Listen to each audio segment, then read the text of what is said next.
বাংলাদেশের স্বনামধন্য বিদ্যাপীঠ দ্বীপের স্কুল অ্যান্ড কলেজ মৌলভীবাজার শাখার বার্ষিক ক্রীড়া প্রতিযোগিতার পুরস্কার বিতরণী অনুষ্ঠান এবং সেই সাথে বার্ষিক পরীক্ষার ফলাফল প্রদান অনুষ্ঠানে উপস্থিত সম্মানিত সভাপতি, উপস্থিত মাননীয় প্রধান অতিথি, মঞ্চ উপবিষ্ট বিশেষ অতিথিবৃন্দ এবং শিক্ষকবৃন্দ, আমার পরম শ্রদ্ধেয় অভিভাবকবৃন্দ, সকলকে আমার আন্তরিক শুভেচ্ছা ও অভিনন্দন।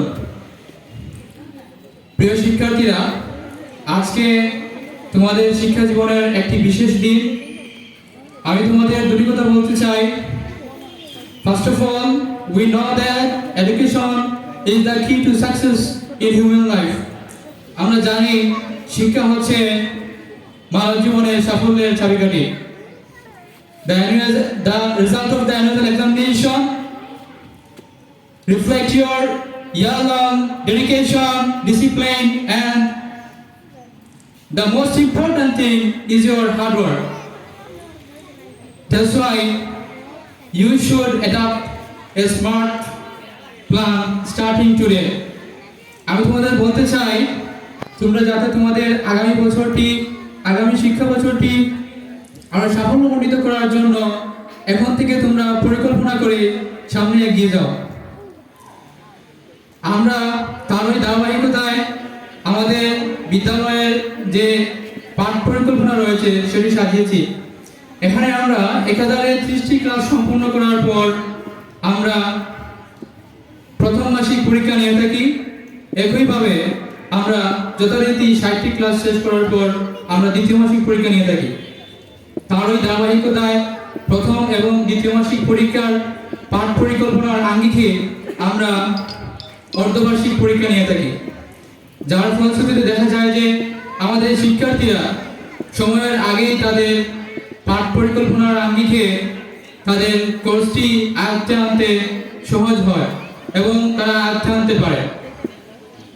আপনারা যারা আনন্দিত হবেন, আমাদের বিদ্যালয়ের শিক্ষাবর্ষ 2025 সাল থেকে ডিজিটাল প্রক্রিয়ায় ক্লাস সম্পন্ন করার জন্য আমরা প্রজেক্টর সংযুক্ত করেছি।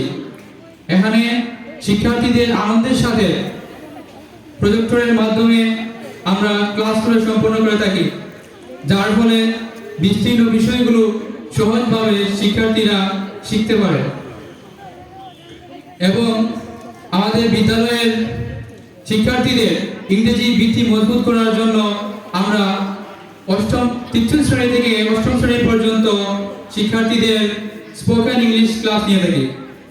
আমরা চাই আমাদের প্রতিটি শিক্ষার্থীর ইংরেজি ভিত্তি যেন মজবুত হয়, তারা যেন ফ্লুয়েন্টলি ইংরেজিতে কথা বলতে পারে। আমরা সর্বোচ্চ চেষ্টা করে যাচ্ছি। আজকে এখানে সম্মানিত অভিভাবকবৃন্দ, আপনাদের উদ্দেশ্যে একটি কথা বলতে চাই। অতিথির ন্যায় আগামীতেও আপনাদের সহযোগিতাই আমাদের একান্ত কাম্য। এবং আজ যারা পরীক্ষায় ভালো ফলাফল অর্জন করেছ এবং যারা ক্রীড়া প্রতিযোগিতায় বিজয়ী হয়েছ, সকলকে আবার আমার আন্তরিক অভিনন্দন। এবং যারা পরীক্ষায় ভালো ফলাফল করতে পারোনি, তোমরা হতাশ হয়ো না। মনে রেখো, পরিশ্রম কখনো বৃথা যায় না।